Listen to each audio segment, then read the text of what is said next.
Começou. Boa noite a todos, estamos começando mais um Hangout. Boa noite, panelinha da direita, boa noite, galera da Bolsonaro Zoeiro, e boa noite, pessoal do Revoltados Online e dos demais que estão nos acompanhando. Hoje, eu tô até suando aqui com essa galera, com esses titãs da direita, que é o professor Olavo, o Marcelo Reis. Boa noite, professor. Boa noite. Boa noite. Boa noite, Marcelo. Boa noite a todos. Estamos começando mais um Hangout. Boa noite. Tem o link do YouTube aí aberto, acho que já fechou. Boa noite, panelinha da direita. Boa noite, galera da Bolsonaro Zoeiro. E boa noite, pessoal do Revoltado. Do Jair tá aberto. Nos acompanhar. Hoje, eu tô até suando aqui com essa galera, com esses titãs da direita. Carlos, só pedir pra tu fechar o link do YouTube. O Marcelo Reis, professor. Boa noite. Pronto, acho que fechou. Boa noite, Jair. Boa noite. Tudo bem? Boa noite, Beatriz. Estamos no G4, né? Eu estava até falando para a Beatriz que eu não tinha presente de aniversário melhor para receber. Meu aniversário foi ontem e hoje estou aqui recebendo a presença de vocês. Obrigado, Beatriz, pelo presente. Opa, prazer, cara. Então, como o pessoal do grupo estava me pedindo, e estavam me pedindo para que eu não esticasse muito no falatório. Então eu vou deixar a Beatriz tocar o Hangout, deixar aqui o Jair e o Marcelo e o professor Olavo responda. Vai lá, Beatriz. Bom, em primeiro lugar, um prazer enorme estar aqui com esse time de primeiraço, né? O professor Olavo, que é, assim, mito total. Quem não é de esquerda no Brasil, porque a esquerda odeia o Olavo, a direita, quem não é de esquerda ama o Olavo. O Bolsonaro, que eu tenho, assim, um maior prazer também de conviver, porque eu moro aqui em Brasília, estou sempre com ele no Congresso, que é o mito também, né? O pessoal chama ele de bolsomito, ele e os bolsomitinhos, todos os filhos. O Marcelo Reis, que é meu amigo querido, que me convidou para fazer parte do Revoltados Online, é uma coisa incrível. Bom, e o Guilherme, já tive a maior satisfação também de conhecer, eu sou fã do Panelinha, um dia fazendo um hangout com o Olavo, eu citei o Panelinha, no dia seguinte o Guilherme, nossa, eu não acredito que citaram o Panelinha no hangout com o Olavo e tal, e a gente começou a conversar, se encontrou, muito bacana, hoje estamos todos aqui. Bom, o assunto que nos traz hoje, assim, né, o motivo para a gente se encontrar, depois o assunto a gente vê o que rola, né, saiu no Jornal Globo de hoje, Panorama Político, do Ilimar Franco, uma notinha, Bolsonaro vem aí. Aí ele fala do desempenho do Jair Bolsonaro na pesquisa MDA, que chamou atenção. Dirigente de partido de oposição diz que os cerca de 5% podem decidir 2018, e por aí vai. E aí ele fala que o fermento à direita. O movimento Brasil Livre, o Revoltados Online e o SOS Forças Armadas, vinculados ao que se define como direita, foram à vanguarda e usaram as redes sociais para chamar o protesto do dia 15 de março. Pregam contra o comunismo, pelo combate à corrupção e contra a interferência do Estado na economia. Até aí estava um elogio só para a gente, né? Eu estava feliz. Aí depois vem assim, o Revoltados elegeu Jair Bolsonaro, maior porta-voz de suas ideias, o SOS prega a intervenção militar, todas essas organizações vão às ruas atacando as cotas, os nordestinos, os sem-teto, olha só, todas essas organizações vão à rua atacando as cotas, os nordestinos, os sem-teto e alguns usam símbolos como a suástica nazista. A corrupção no governo PT e o descrédito do Congresso e dos partidos criam a química perfeita para o ressurgimento dessa força. Está se referindo à força nazista. Então, quando eu li isso daí, eu falei assim, não, a gente tem que tomar uma providência, né? Claro que nós vamos tomar a providência nos tribunais, porque nós queremos também direito de resposta no jornal, né, no veículo, vamos buscar também os tribunais, porque isso é um absurdo o que eles estão falando da gente, isso é uma calúnia, uma difamação caluniosa. E esse encontro aqui, né, é para a gente conversar a respeito dessa coisa, dessa imprensa chapa branca que ataca, que esconde informação e quando fala alguma coisa, fala de forma mentirosa, sem nenhum compromisso com a verdade. A Veja reportou agora essa parte aí de perfis fakes, né, contratados aí, para difamar políticos, difamar pessoas. A gente não pode deixar isso assim. Eu queria também dizer, antes de passar a palavra para os demais, que eu estou aqui, eu e o Marcelo, como Revoltados Online, nós não representamos os outros grupos, a gente não fala pelo MBL, pelo SOS Forças Armadas, cada um vai poder, né, buscar a sua forma de retratação. Nós estamos aqui pelo Revoltados porque fomos diretamente atingidos, tá? Falamos só pela gente, tá? E dizer também que, embora diga aqui que o Revoltados elegeu Jair Bolsonaro, eu acredito que isso foi decorrente de um post que eu coloquei, falando do resultado da pesquisa e dizendo que o Brasil quer um homem de valor na presidência e que, embora não estejamos em campanha, nós reconhecemos o valor desse homem que tanto luta pelo Brasil. O Revoltados Online, o Marcelo vai poder falar até melhor do que eu, porque ele é o fundador, né, Marcelo? Me corrija se eu estiver errado, viu, Marcelo? O Revoltados, ele é apartidário. Nós não temos vinculação com nenhum político em especial, embora nós tenhamos grande apreço por políticos como Jair Bolsonaro, Edu Bolsonaro, Ronaldo Caiado, e vários outros políticos como Onyx Lorenzoni, como Mendonça Filho, Bruno Araújo, posso estar esquecendo outros. Eu sempre digo que não são muitos os políticos em quem nós confiamos, mas são muito bons aqueles em quem nós nos fiamos e dos quais nos aproximamos, tá bom? Então é isso que eu queria dizer e desejar aí uma boa conversa para nós, que possamos esclarecer aí, tá, os fatos. Vamos passar a palavra então para o Bolsonaro agora, ou Guilherme? Como é que é? Qual é a ordem? Palavra com o Jair.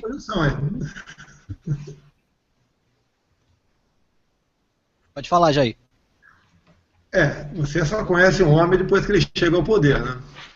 Eu não sei como é que você conhece a mulher, só para a Beatriz responder pela gente isso daí. Na oposição, realmente, aparecem as lideranças. Quando chegam ao poder, às vezes muda de figura. Até porque é comum do político, né, se comportar como Papai Noel durante as eleições e depois vai ser Pinóquio e depois toma posse. Mas tudo bem. Essa questão, Beatriz, do jornal Globo, do Ilimar Franco, é um colunista da página 2 do Jornal Globo. Eu acredito que no domingo temos uns 800 mil jornais na praça, né, a maioria aqui no Rio de Janeiro. É uma coluna muito lida.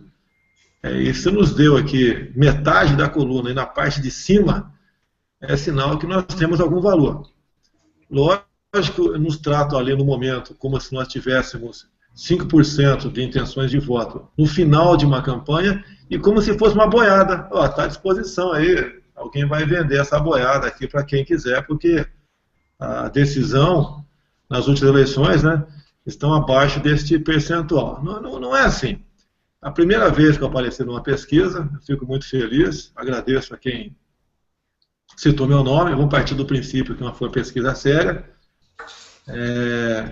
apesar de muitos dizerem que a gente teria até mais de 5%, que eu representaria também um voto de pessoas que estão desiludidas, que não votam em ninguém, e acabariam votando numa pessoa como eu, como, vamos assim dizer, até por pirraça, ok?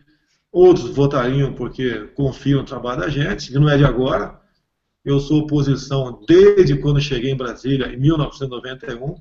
O PT votava comigo a maioria das questões naquela época, né? Depois que o PT passou a ser situação, inverteu-se, mas eu não mudei, eles é que mudaram. Continuo nessa mesmíssima linha aí.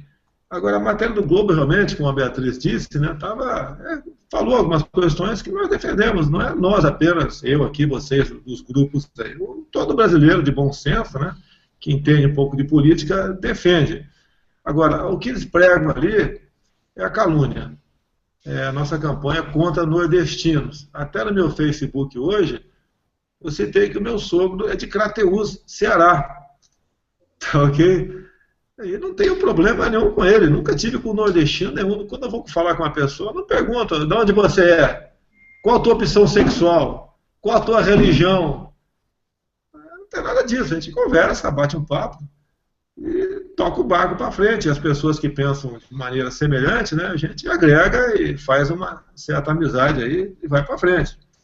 A questão da suástica também, eu não vi foto em lugar nenhum. E quando eu participei em São Paulo, em março, e depois, e antes aqui no Rio de Janeiro também, eu não vi ninguém com a bandeira suástica. Até que tem uma lei que criminaliza isso daí. Se tiver alguém usando essa bandeirinha lá, ou é um idiota, né? Você tem que entender que existem pessoas ignorantes, idiotas, são inimputáveis, no meu entender até, do ponto de vista, ou alguém que quer simplesmente desqualificar o movimento. Partindo desse princípio, até que eu acho que pode ser justo a questão da criminalização da suástica, deveria, por muito mais motivo, criminalizar também a foice e o martelo. Eles mataram aí 10 vezes mais inocentes do que... 10 não, 20 vezes mais inocentes do que o PT, o Partido Trabalhador de Adolf Hitler. Eu pedi no meu Facebook, né, que as pessoas que me acompanham fizessem cartas interessadas à seção de cartas do jornal O Globo, expondo a situação. É que eu sempre digo, né? Para mim vem sempre a calúnia. Foi a questão do caso Preta Gil, do racismo, que há 2 meses o Supremo arquivou esse processo, ele não me absolveu, não. Ele arquivou, nem foi aberto o processo. Porque o Marcelo Tais, no seu programa, foi feito as perguntas e ele inverteu uma resposta, né? Então ficou realmente sem pé nem cabeça a pergunta que tinha a ver com se meu filho relacionasse com negra. Tá? Eu até botei na minha defesa que meu sogro, Paulo Negão, meu sogro é o Paulo Negão, conhecido lá na Ceilândia como Paulo Negão. É um motorista de ônibus aposentado, numa mistura de português, índio e negro. Então, que a filha dele, poxa, não puxou o pai, é muito bonita. Eu sou casado com ela. Então, tentaram essa questão do racismo no passado, tentaram a homofobia também, os meus processos tem poucos agora tramitando por aí, né? Tentaram me caluniar também, se bem que não caluniaram, não foram muito para frente, tentaram armar para cima de mim por ocasião das eleições, quando o meu partido depositou na minha conta R$200 mil com o doador originário Friboi. Com a CPI do BNDES, caso ela vá para frente, essas questões virão à tona. O nome dos que receberam o dinheiro da Friboi vão estar lá.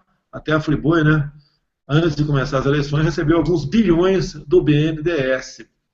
Tá, okay? No momento aqui, eu respondo ainda, não respondo, é um procedimento ainda, né? A Beatriz pode dizer melhor o que é isso, é um procedimento. O MP mandou para o Supremo para que fosse aberto um processo por crime ambiental. Eu tenho uma dezena de motivos para dizer que eu não cometi esse crime. Eu vou falar o primeiro, Beatriz. O dia e a hora que eu fui multado, eu estava em Brasília. Ok? Então, começa por aí. Daí, alguns falam, o fiscal se equivocou. Não se equivocou, não. Porque quando aconteceu esse fato, realmente, esse mal-entendido, um crime ambiental, eles não tinham hora de serviço para estar patrulhando a Baía de Angra. Então, eles botaram uma data lá na frente. Estava presente o superintendente do IBAMA aqui no Rio, que eu não sabia que era ele, descobri depois, e um funcionário resolveu, então, 40 dias depois, me denunciar por crime ambiental, sem qualquer materialidade. Inclusive, ele diz na parte que eu havia evadido com o meu barco. Só que eles estavam 5 pessoas, com fuzis, inclusive, de forma irregular. Deixou bem claro isso aí. O pessoal do IBAMA usa armas de forma irregular, concedida por decreto presidencial. O presidente não tem autoridade para isso. O porte de arma tem que ser por lei. Então o IBAMA usa arma de forma irregular. E eu tinha uma ligação minha no meu telefone para o ministro, né, da pesca, no qual o funcionário que me autua até havia conversado com ele. Mas tudo bem. Então, eu estou sendo julgado nesse caso. Já está 3-0 para mim, uma turma de 5. O quarto ministro, não sei porquê, pediu vistas ao processo, mas deve, daqui a algumas semanas, ter mais um ser arquivado também. Então, só a calúnia pode nos atingir. Eles não vão deixar de perseguir a gente através de calúnia. Como essa última agora sou agora o caçador de nordestinos. E bem como aí o porta-bandeira da suástica, ok? É incrível, né? É incrível. Eu queria até dizer que isso que eles falam, né, que nos imputam, não corresponde de forma nenhuma à verdade, tanto que o Marcelo e eu vivemos uma situação no Congresso outro dia, né, Marcelo? Nós estávamos exatamente entrevistando o Jair e o Edu Bolsonaro. Eles estavam falando para a gente gravando uma entrevista para colocar no Revoltados, e quando terminou a entrevista, tinha um pessoal assistindo a gente, e eles vieram todos em nossa direção, eram duas famílias, né, pai, mãe e as crianças, e abraçaram o Marcelo, poxa, Marcelo, Revoltados Online, Beatriz, ainda me reconheceram também por ser do Foro de Brasília, e eles eram de Recife. Então, eles, o pessoal de Nordeste, do Recife, que acompanha o Revoltados Online, gostam, curtem os Revoltados, gostam das nossas postagens. Então, assim, é um absurdo tão grande falar que a gente ataca nordestino, sabe? Isso é uma coisa. Quem ataca é o Lula, é a esquerda que ataca sulista, branco, elite branca, é a Madalena Chauí que odeia a classe média, entendeu? A gente nunca pregou o ódio, a gente nunca pregou segregação, e então, assim, essa história é uma história que tem que ser colocada às claras, acabar com essa mentira que eles contam, de que nós não gostamos, né, de quem é preto, de quem é pobre, de quem é gay, isso tudo é papo da esquerda, isso é uma... isso já é uma coisa orquestrada mesmo para gerar o ódio entre as classes. E aí, só para dizer um pouquinho, além dessa coisa de nordestino e tal, a questão das cotas, realmente, na minha opinião, tá, gente, esse negócio de cota racial não funciona, mas não é porque eu não gosto de negro ou isso, aquilo, eu estudo a matéria. Então, aqui um livro de uma colega minha, procuradora, a Roberta Fragoso, que ela foi uma pessoa que fez um estudo, mestrado sobre cotas, ações afirmativas, e já viu que isso não funciona, e que em todo país em que foi instituído esse regime de cota racial, isso só serviu para acirrar, sabe, a raiva entre as pessoas, entre as classes. A gente não quer isso, gente. A gente quer solução, sabe? Então, tem que, no Brasil, a gente tem problema social, não é problema racial. Isso é... O Brasil é o país da miscigenação, sabe? Isso é coisa de quem quer criar raiva mesmo. Pronto, falei, como diz o Reinaldo, hashtag pronto, falei. Vou passar a palavra pro Marcelo. Bom, boa noite aí, Olavo, boa noite, Bolsonaro, Beatriz e demais aí as pessoas que estão assistindo. O negócio é o seguinte, a gente tem que pelo menos, eu não sei se dá ênfase muito a esse pessoal que fica inventando história, porque eu já estou cansado, eu sou traficante, eu sou 171, eu tenho tudo quanto é dossiê que o PT já fez contra a minha pessoa, e isso é bem desgastante. Lógico que o Jair é um político, então eles estão bem preocupados. A primeira vez que eu falei com o Jair Bolsonaro, eu lembro até hoje, foi lá no Congresso Nacional, ele estava parado na porta, eu fui cumprimentá-lo. Eu nunca tinha falado com o Jair, já sempre o acompanhava, bem de perto, e eu disse para ele, pô, Jair, você nem para mudar de partido, né, meu, para você sair candidato, né? E aí atrapalhou bastante. Mas a gente tem esse agravante, que é as urnas eletrônicas, então isso desgasta bastante. Você tá batalhando para mudança de um país, e pior que você lida com uma quadrilha que eles são pessoas que realmente não têm escrúpulo nenhum, implantam, criam cenas, como criaram cenas quando eu fui me hospedar no hotel lá na Bahia, onde estava tendo a convenção dessa quadrilha aí desses petralhas. Eles estavam lá do outro lado, o hotel é grande, mas quiseram causar confusão. O negócio deles é só agressões que eles sabem fazer, eles sabem ameaçar, como o Lula, aquele sapo barbudo, aquele sem vergonha, porque eu tenho uma raiva desse safado. Aqui o Lula dizendo que ia chamar exército. É que eu não gosto de ficar falando muito palavrão, não, mas eu, de vez em quando dá vontade de ser igual lá, o exército é rolo, entendeu?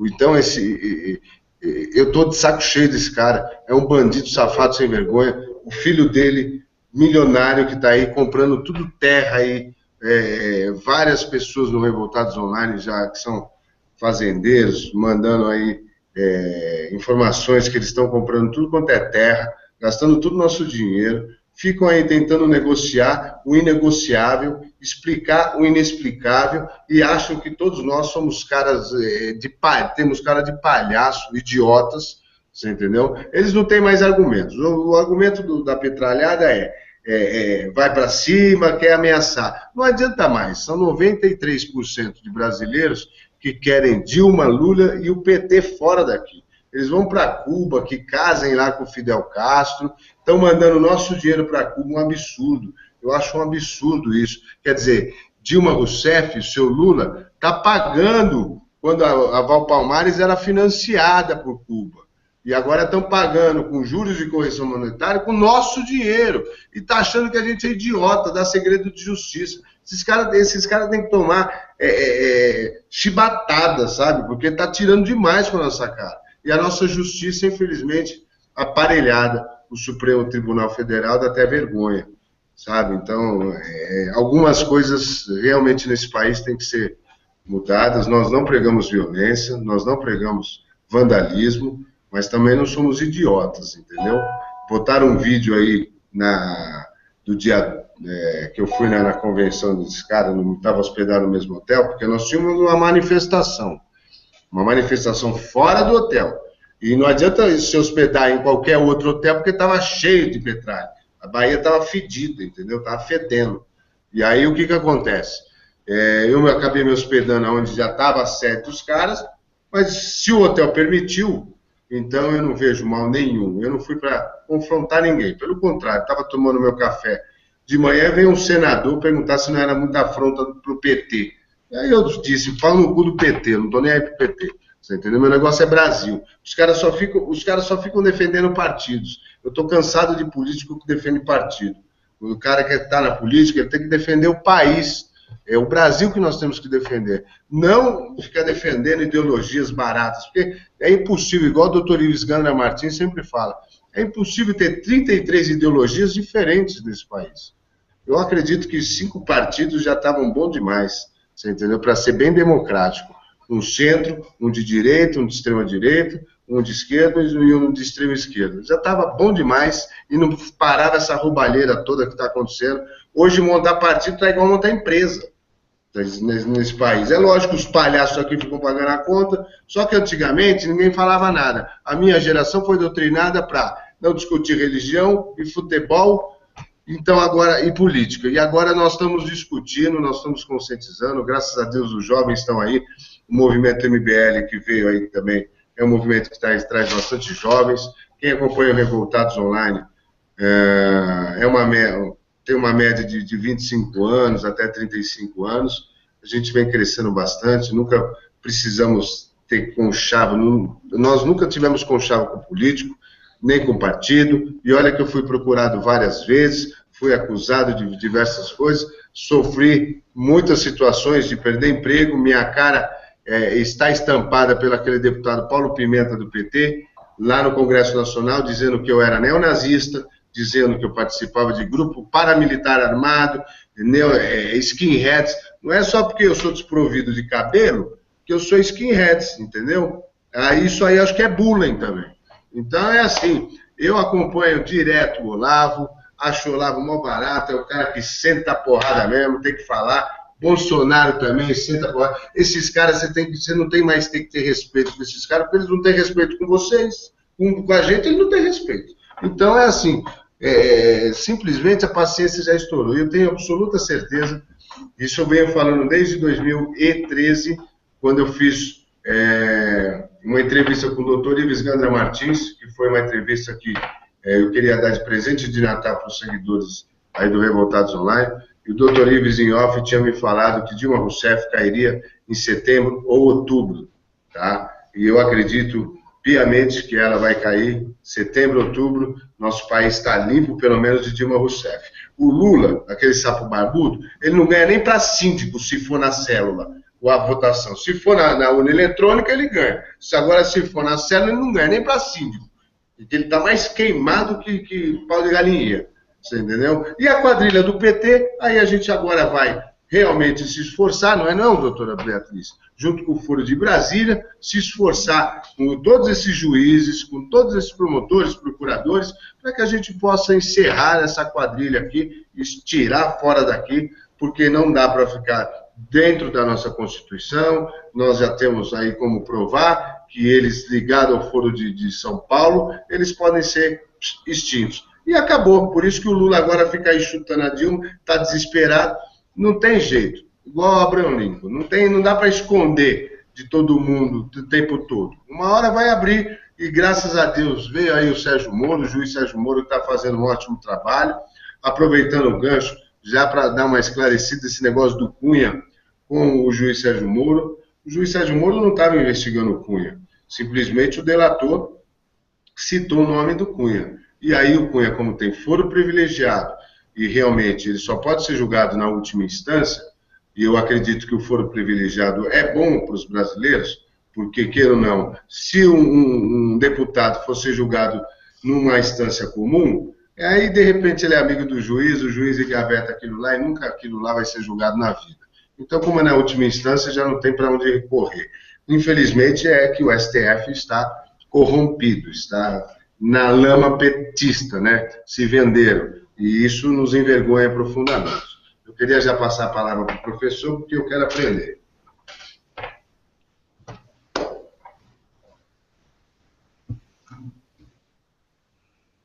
Professor Olavo. Vamos lá. Então, eu tenho 5 pontos aqui que eu gostaria de explicar. O primeiro é o seguinte, tem aquele preceito do Sun Tzu, conheça o seu inimigo.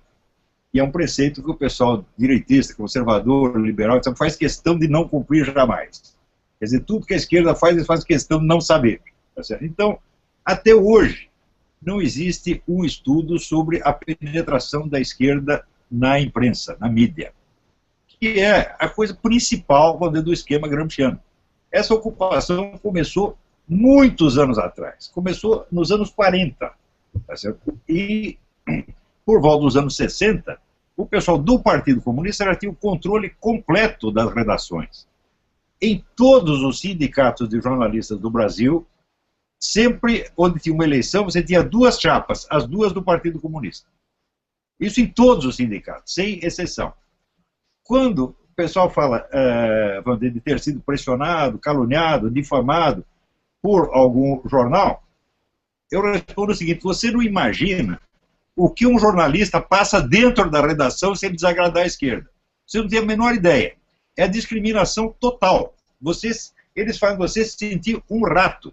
Isso quer dizer, esse pessoal da esquerda, Partido Comunista, PSOL, PT, etc., domina as redações do Brasil há mais de meio século. É uma coisa muito séria.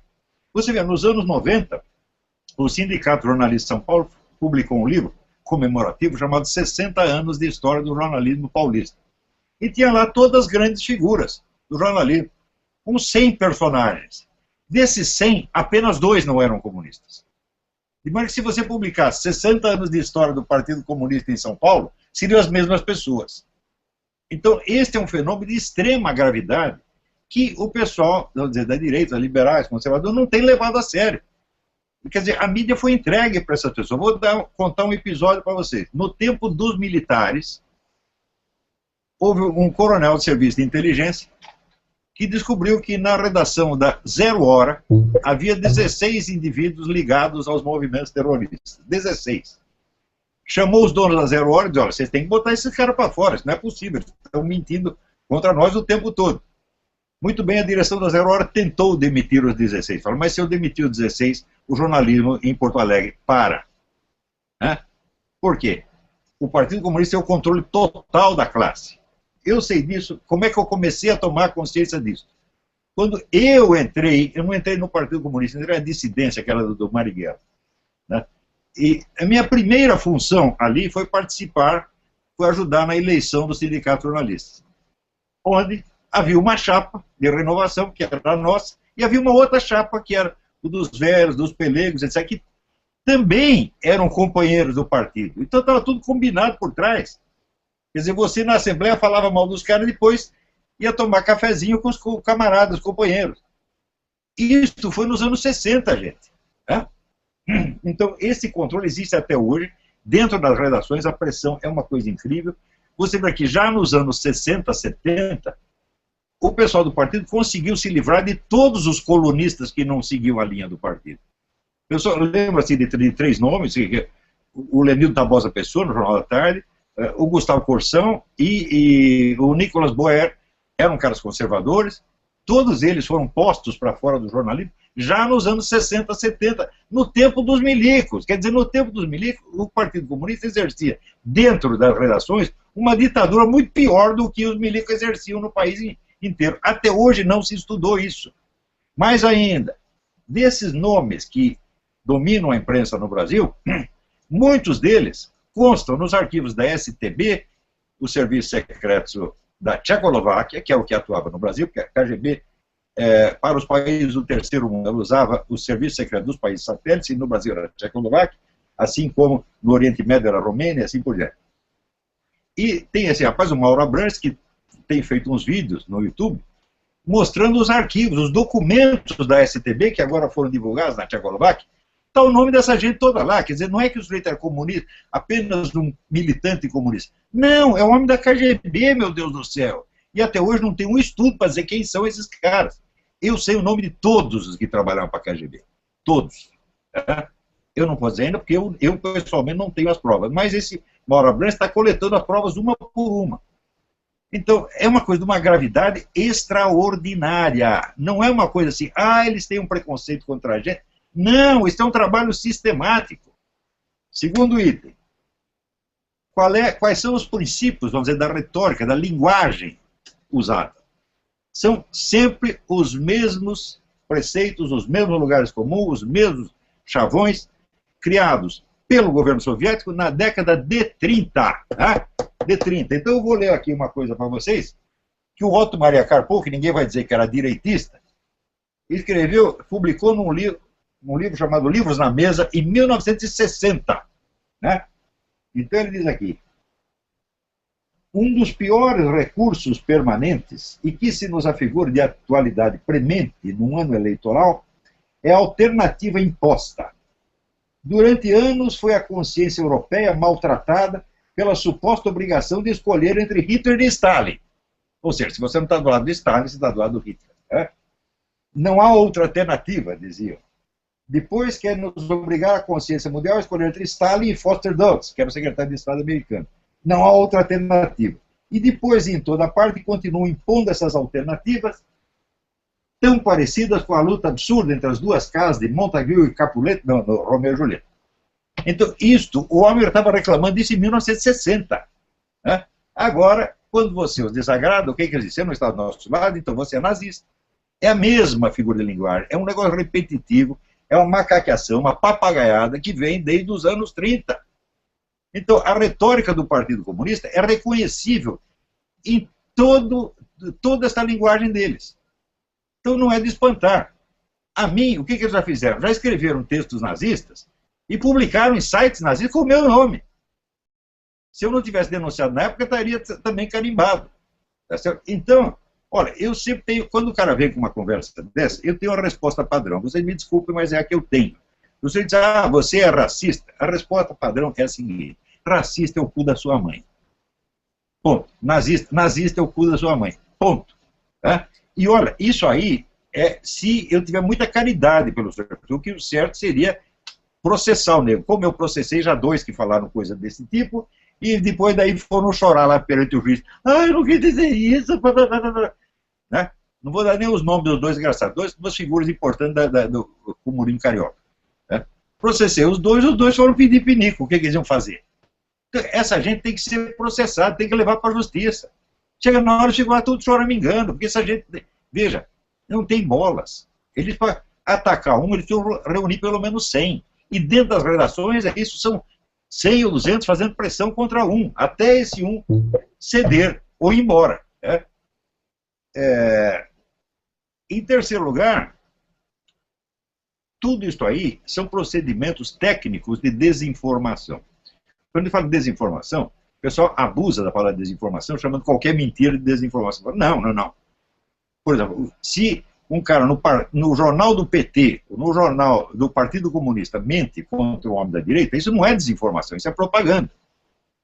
Torna-se desinformação quando a afirmação caluniosa, a falsa acusação, é publicada num órgão insuspeito, num órgão que é da confiança da vítima.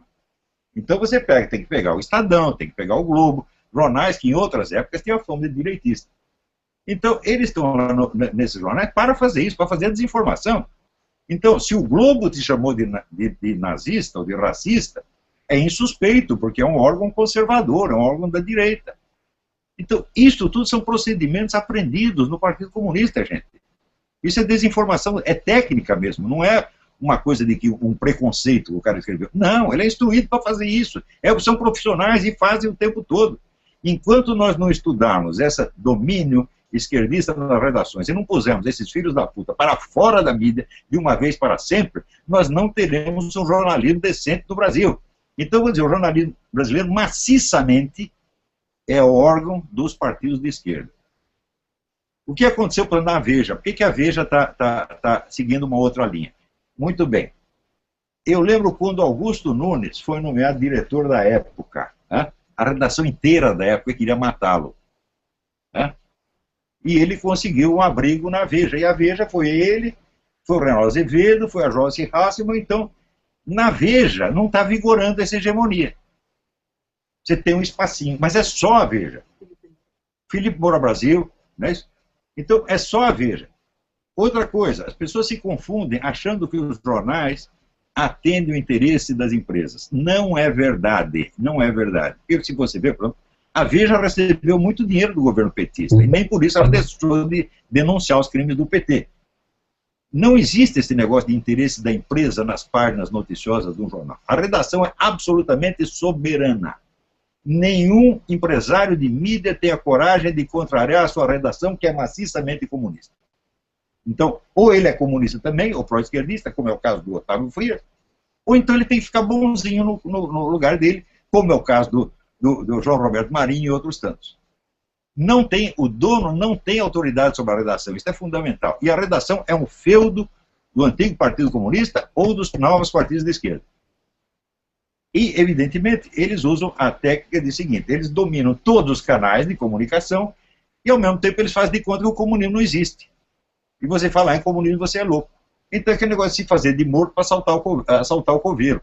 Eles estão fazendo isso há mais de 50 anos. E não tem um estudo para desmascará-los. Isso é uma vergonha para a direita. Eu digo, vocês querem vencer a briga ou querem perder? Para vencer, você tem que saber o que o seu inimigo está fazendo, o que ele está tramando e quem é ele. Não é isso? Outra coisa, esta capacidade que os comunistas têm de se esconder por trás de uma fachada de neutralidade, até de direitismo, às vezes, né? Isso provém do seguinte: o Partido Comunista tem... Peraí, tem um barulho aí. O Partido Comunista, desde que ele existe, se divide em dois andares. Existe a militância, que é pública, legal, e existe a direção, que é clandestina. Eles têm um treino de clandestinidade. Há 100 anos eles estão treinados para agir na clandestinidade. Então a gente está acostumado a se esconder, a mentir, a tramar. E todos eles aprendem isso. Veja o número de brasileiros que aprendeu essas coisas em Cuba, ou na China comunista, ou na Tchecoslováquia. É preciso vasculhar a vida de todos esses caras, ver a carreira de todos eles. Quando apareceu um jornalista dizendo assim: ah, eu trabalhei na Rádio Moscou, eu trabalhei na Rádio Pequim, é claro que é um homem da KGB, gente. Nós não estamos brincando com esquerdinhas, com militantes, nós estamos brincando com gente profissional da KGB, meu Deus do céu. Então o pessoal tem que acordar para isso aí, né? Agora, a nossa sorte, sabe o que é? É que os jornais brasileiros são tão ruins, tão ruins, tão ruins, que hoje eles vendem o mesmo número de exemplares que vendiam na década de 50. Se perguntar quanto vendia a Folha ou o Globo nos anos 50, 300 mil exemplares por dia, 1 milhão no domingo. Quanto vende hoje? 300 mil exemplares durante a semana, 1 milhão no domingo. Então são órgãos fracos que vivem de blefe. Né? Se você pensar bem, eles estavam falando, o Bolsonaro tem 5% das intenções de voto. Eu digo, e quanto por cento do país leva a sério o Globo? Menos de 0,5%. Então tudo isso aí é um imenso blefe, e nós tem que ser desmascarado. O jornalismo no Brasil acabou. O jornalismo é só propaganda e desinformação, 100%. Tá certo? E eu considero a mídia o maior inimigo do Brasil. Sem a mídia não existiria PT, não existiria essa corrupção, não teria Petrolão, nem Mensalão, nem coisíssima nenhuma. Então é isso aí que eu queria dizer.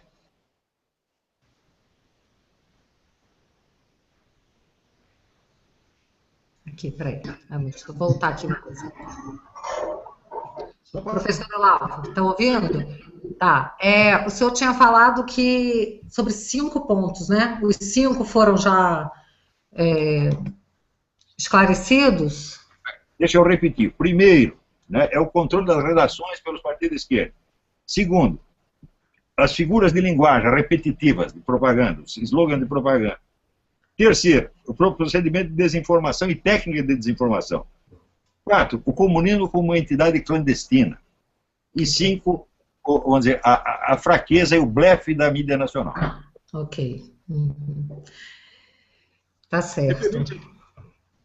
Me permite aqui, só para dar um nome, já o Olavo não queria dar um nome, né? Um dos jornalistas da KGB. E ele é o Anselmo Góes. Vou falar por quê. Eu tenho um jornal da ABI, me fugiu a data aqui, mas ele fez um ping-pong lá, né? E ele falou que no período da ditadura militar, ele só conseguia transitar pelo Brasil porque tinha uma carteira de identidade falsa fornecida pela KGB. E era a KGB que dava uma grana mensalmente para ele. Ô Beatriz, não sei o que eu estou dizendo, ele que disse o jornal da ABI. Quando eu descobri isso aqui, e coloquei no meu Facebook, logo depois a ABI tirou exatamente aquele número daquele jornal. Eu posso te dar amanhã esse número desse jornal aí. Mas eu salvei o jornal e está comigo até hoje. E outra forma, Olavo, no próprio jornal o Globo de hoje, diz aqui o jornal o Globo de hoje aqui, ó. Digitalizada, ata com sentença de Dilma poderá ser acessada ao site. E a matéria fala apenas que ela pertenceu a um grupo chamado Colina, fala o nome do marido dela, o primeiro marido dela, que foi aqui o Cláudio Galeno, mas não fala que ela pegou uma pena de prisão pelo grupo Colina, porque esse grupo planejou a execução de um capitão boliviano que estava cursando a Escola de Comando do Estado-Maior no Rio de Janeiro. Foi lá que a trama foi feita no apartamento da Dilma, junto com esse tal de Cláudio Galeno, e daí eles foram para a missão e se equivocaram, acabaram executando um major alemão. E depois esse cidadão aqui, o Cláudio Galeno, sequestrou um avião, Caravelle, com 96 a bordo, e foi para qual país democrático? Foi para Cuba. Mas não conta, isso não conta na matéria, só diz aqui que são presos políticos que foram julgados, como se estivessem nas ruas pedindo direta já, queremos liberdade, etc. Não, eram bandidos.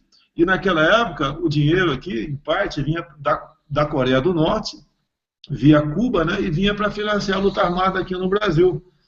Então, o Olavo aqui respondendo lá, um jornalista, nosso querido aí, jornalista Anselmo Góes, que ele mesmo declarou ser integrante da KGB. Outro jornal da ABI, que ele deu a declaração aqui. Um outro jornalista a serviço da esquerda, né, é o Frank Martins, que ficou muito tempo no Globo e hoje em dia é ministro aqui da senhora Dilma Rousseff. Então, você veja, no tempo que eu escrevia no Globo, você não imagina o esforço dos chefes da redação para ocultar o Foro de São Paulo. Um sujeito chamado Luiz Garcia, que era o chefão lá, ele até criou uma discussão pública comigo, para provar que não existia Foro de São Paulo, que aquilo era um nada, etc. Fizeram tudo o que podiam para esconder. Você acha que isso aí é apenas uma questão de opinião pessoal? É claro que não. Isso é uma política deliberada, calculada.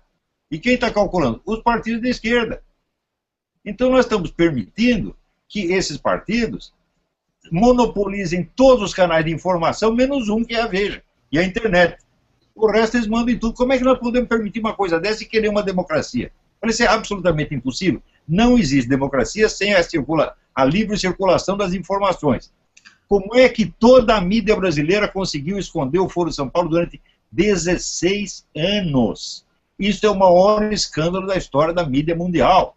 Por quê? Porque é a maior organização política que já existiu no continente e durante 16 anos todo mundo fazendo de conta que não existe.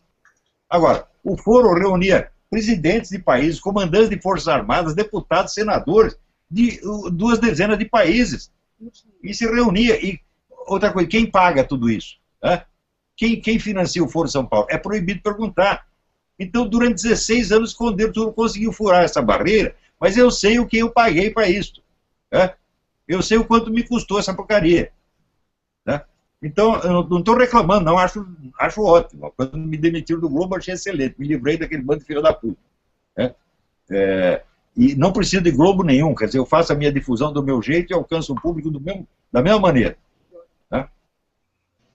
O professor, e é uma coisa assim interessante, né, que quando a gente começa a ver a notícia por trás dos bastidores, a gente tem essa clara noção da desinformação mesmo. Quer dizer, eu quando comecei a frequentar lá o Congresso, ter contato, ver o que acontecia, entrar nas comissões, ver o que era falado lá dentro, chegava de noite que eu ligava a TV para ver o jornal, era tudo ao contrário. A versão que eles apresentavam era completamente mentirosa. Eu falei, meu Deus, o que é isso? Não dá para confiar em nada que você vê no jornal, que você lê, que você vê na televisão. Não dá. Hoje, se não for a internet, a gente não sabe o que acontece nesse país. O Marcelo fez até uma experiência, ele ficou um tempo afastado da internet, sem ver nenhuma notícia. Depois ele me falou, Bia, quando a gente não vê a internet, a gente simplesmente não sabe, a gente está fora do mundo, a gente não sabe o que acontece no país.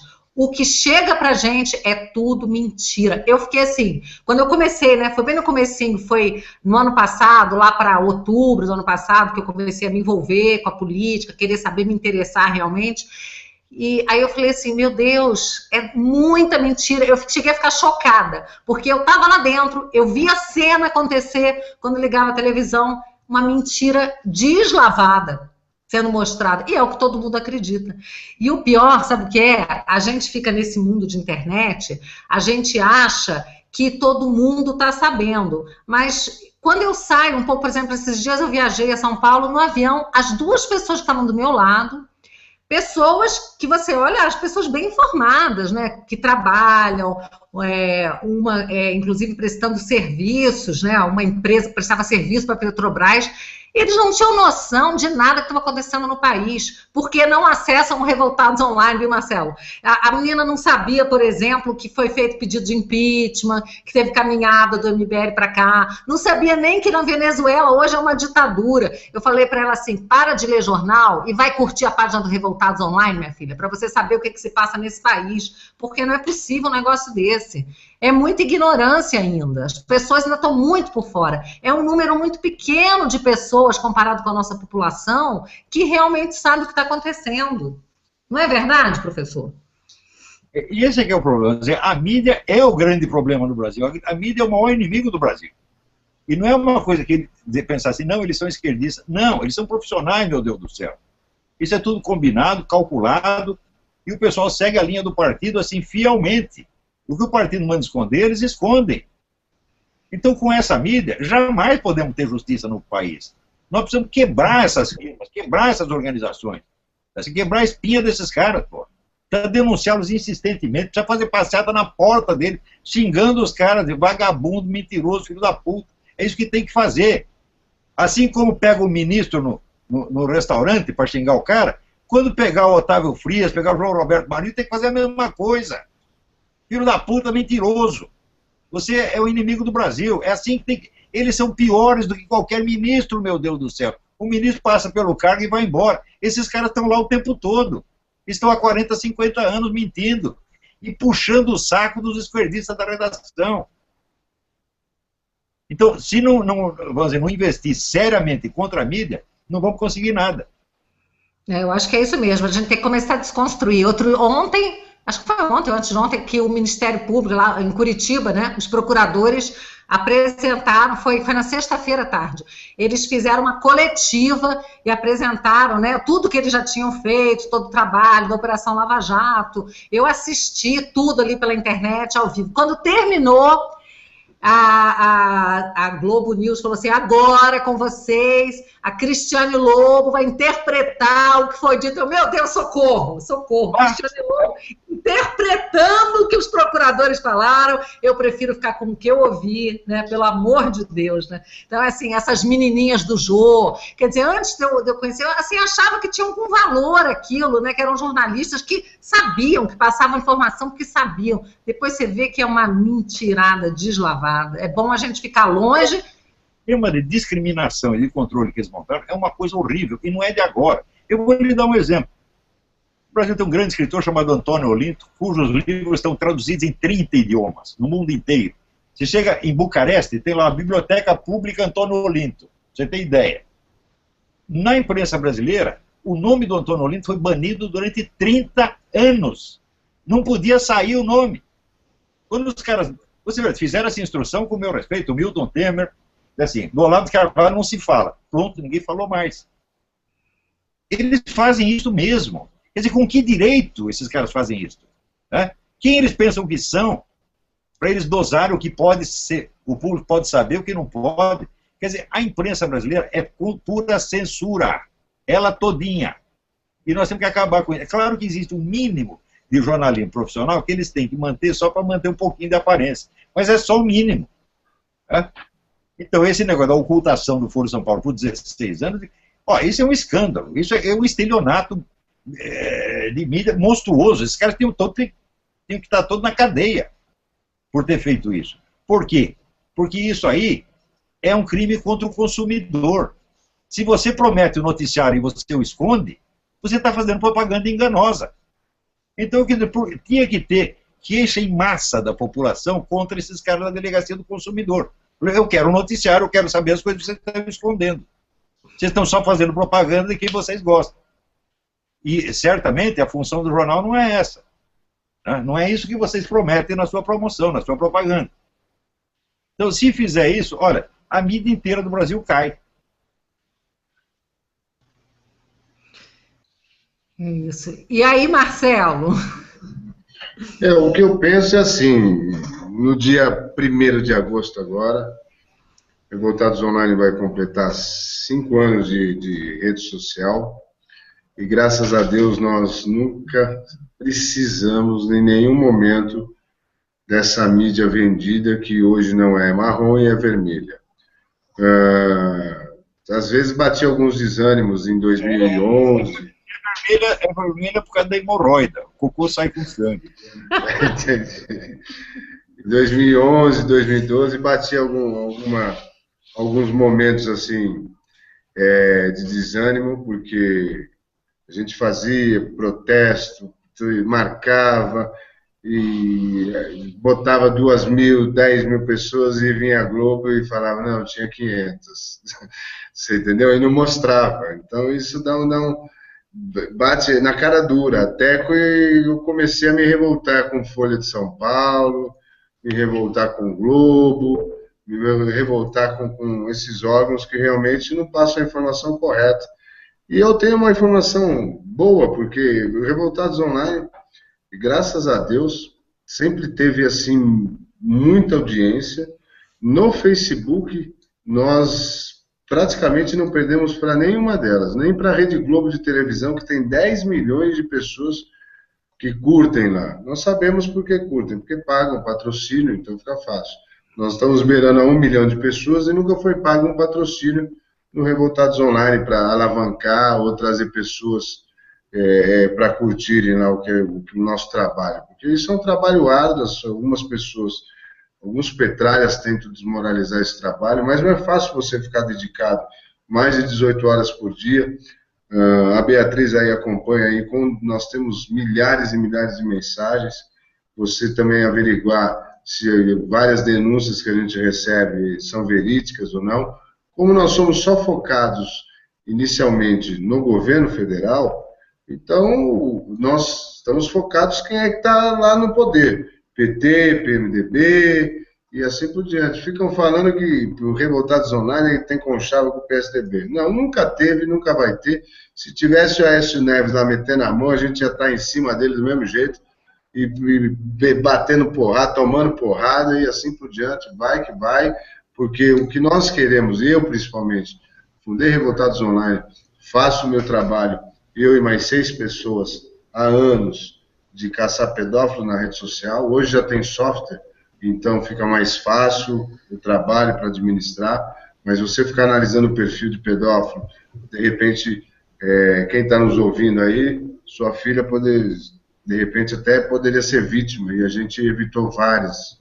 Foram madrugadas e madrugadas, até eu decidi colocar o Revoltados Online no ar, automaticamente ficou focado para a política, recebi diversas ameaças, inclusive até do Marcos Lula, o filho do Lula, aquele que é o adotivo, que trabalha lá na prefeitura de São Bernardo, mas em 2010 ainda também fui sequestrado, tenho a cicatriz aqui, tomei 25 pontos. Eu sou um cara que eu não tenho medo não, eu não tenho telhado de vidro, entendeu? Se eu tiver que olhar na cara do Lula e vomitar tudo que eu já passei na minha vida, vendo esse filho de uma égua, porque eu tive um pai adotivo que veio da Espanha e trabalhou na Volkswagen durante 35 anos, então eu cresci ouvindo esse safado sem vergonha, entendeu? E nunca gostou de trabalhar. Então eu falo com propriedade no assunto sobre isso. Não é só de ouvir falar, eu vivenciei. Então eu tive uma pessoa que me criou e que realmente estava ali dentro, então vivenciando bem de perto com esse sapo barbudo. E eles querem implantar, o PT é uma quadrilha tão cafajeste, tão safados, que eles querem implantar o roubo como uma coisa normal, é uma profissão agora. Roubar o brasileiro virou profissão, uma coisa decente e normal. E aí, se você pede impeachment, você é golpista. Se você pede cassação, você é golpista. Se você pede renúncia da dona Dilma, a senhora lá da mandioca, você é golpista, você é coxinha, sabe? Esses caras não têm mais argumentos, não tem. A casa caiu, vai cair, não vai ter jeito. Ela disse que não vai cair, nós vamos derrubá-la, não vai ter jeito. E vai ser com cunha, sem cunha, de qualquer jeito. A gente não vai desistir. E cada vez mais o nosso trabalho, o trabalho que o Olavo vem fazendo, a Beatriz está fazendo um trabalho maravilhoso, estou super feliz de tê-la no Revoltados Online, que no Revoltados Online só eu faço uma análise da pessoa para poder colocar como administrador. A gente está há tanto tempo e tem poucos administradores, porque a análise é bem feito mesmo para você evitar problemas. Porque como você faz um trabalho que realmente as pessoas, muitas das vezes, respeitam, mas outras não respeitam, não. Acho que você aí está querendo só bater no PT. Não, eu não aguento mais de ver pô, eu utilizo o transporte público, eu utilizo o hospital público, sabe? Meus filhos utilizam o hospital público, dizem que eu sou racista, dizem que eu sou contra a nordestina, a mãe dos meus filhos é nordestina, sabe? Eu tenho vários amigos negros aí, e aí tenho vários amigos também que são homossexuais. Eu não curto os gaysistas, esses caras que querem implantar para os nossos filhos e para os nossos netos, esse negócio de andar de marcha reta certo, sabe? Essas coisas não descem. Quando vieram falar que ia botar cartilha para as crianças, minha filha é pequena, uma delas, eu tenho 3 filhos, eu falei, ó, se aparecer alguma coisa de cartilha, você nem pega, e já me chama, porque daí o bicho vai pegar, você entendeu? Como educação, quem educa os meus filhos sou eu, não é o Estado. Então o PT, ele gosta só de trazer divisões. Essa estratégia do PT está batida, você entendeu? E o sapo barbudo ameaçar com o exército externo, ele também está batido, porque não tem esse negócio não. Eu estive lá no meio desses caras, sei que esses caras são... eu me senti naquele filme dos zumbis, entendeu? Os caras tudo babando, PT, PT, PT, que coisa ridícula. De vez de falar pelo Brasil, entendeu? Mas fica lá PT, PT. Os caras metem a mão, roubam e ainda fica lá PT, Partido dos Trabalhadores, Lula. Que Lula? Lula tem que... O único lugar que ele vai poder comandar é na Papuda, lá dentro da cela. Esse é o lugar dele, entendeu? E ainda hei de ver e vou dar a maior festa possível aqui, vai virar a noite, uma semana, a hora que viu o Lula na Papuda, porque merece. Estão tentando esconder, blindar esse cara durante anos. Não sei porque fizeram isso. O Congresso Nacional foi corrompido. Queria fazer uma observação aí. Vocês são contra nordestino. Foi algum de vocês que espalhou que no Nordeste os meninos têm relação sexual com cabrita? Foi um de nós? Não. É a coisa mais ofensiva que alguém já disse a respeito do Nordeste. É isso aí. Foi vocês que disseram que aquela cidade lá do Rio Grande, Pelotas, é exportador de viado? Foi algum de vocês que disse? Esses caras dizem o que quiserem, porra. E aquele negócio do Lenin, xingue-os do que você é, acuse-os do que você faz. Agora, se a gente não estuda e não tem informação completa sobre o que eles estão fazendo, eles continuam usando e abusando dos mesmos recursos eternamente. Então está na hora de formar, vamos dizer, uma comissão de fiscalização da mídia. Pegar cada reportagem falsa, denunciar e dar queixa na delegacia do consumidor. Né? Eu caso terrível do Caco Barcelos, inventou uma história de que 2 terroristas que tinham morrido no acidente, não morreram no acidente, foram assassinados pelo Exército, e depois o Exército teria maquiado um acidente rodoviário. Eu provei por A mais B que a acusação era infundada, que era falsa, e não somente era falsa, mas era impossível. O que aconteceu? O Caco Barcelos ganhou 2 prêmios jornalísticos, por causa de uma mentira pueril. Né? Então vocês veem a extensão do controle que esse pessoal desses partidos tem sobre a mídia. O cara mente, é desmascarado e em seguida é premiado. É dureza. Mas, professor, olha, eu tenho, assim, uma alegria de ver que com a sua combatividade, o seu ensinamento, que já faz muito tempo, você sempre fala, estou há tantos e tantos anos, mais de 20 anos, 15, 20 anos dizendo isso, e o povo agora que está vendo, mas pelo menos agora as pessoas estão acordando. E com o Bolsonaro, por isso que eu acho que é importante vocês dois hoje aqui também, o Bolsonaro, ele representa uma força nova, sabe, que surgiu, e ele tem um fã-clube que é uma coisa extraordinária, né? Na rapaziada, né? O pessoal jovem. E assim, é uma juventude que hoje se assume de direita, porque até muito pouco tempo atrás, dizer que era de direita era xingamento, bonito era ser de esquerda. Beatriz, só... Tem um som aí que está ecoando. Aí, hoje em dia, as pessoas batem no peito e falam assim, eu sou de direita, né? Não tem vergonha. E eu queria dizer, porque eu recebi uma mensagem de um garoto de 12 anos, do Panelinha, que escreveu para mim assim, caríssima senhora Kisses, eu gostaria de parabenizá-la pelo seu amor à pátria, que está sendo corrompida por pessoas sujas e que pregam o comunismo, o marxismo cultural, etc. Mas então, eu como um conservador de direita, o rapaz tem 12 anos, rapaz, eu como um conservador de direita, adoraria estar na rua contra o PT, mas pela pouca idade não posso ter esse privilégio. Mesmo assim, parabéns, unidos nós derrotaremos o PT, abraços, Arthur Sarmento. Aí eu perguntei assim, qual a sua idade? Ele falou, infelizmente, 12 anos. Achei muito bonitinho isso, né? Aí eu falei, então, parabéns pelo seu engajamento, também agradeço suas palavras gentis. Aí ele está assistindo aqui o Hangout, agradecendo, dizendo que está maravilhoso e tal. Então, assim, essa juventude que está surgindo, sabe? Que tem aí, que o Guilherme, né, consegue reunir lá no Panelinha da direita. Eu fico muito feliz de ver isso, porque eu me lembro que há muito pouco tempo atrás, você dizer que era de direita, você dizia quase que escondendo a cara. Era uma coisa vergonhosa. Quando o Bolsonaro surgiu, defensor de milico, as pessoas jogavam pedra mesmo, era Geni, né? Jogavam pedra na Geni. E no dia 15 de novembro do ano passado, quando teve uma manifestação em frente ao Copacabana Palace, eu estava lá, e eu falei para o Bolsonaro assim, estou impressionada, você virou popstar. Todo mundo queria tirar foto com ele, Bolsonaro, Bolsonaro, ele e os filhos que estavam lá, né?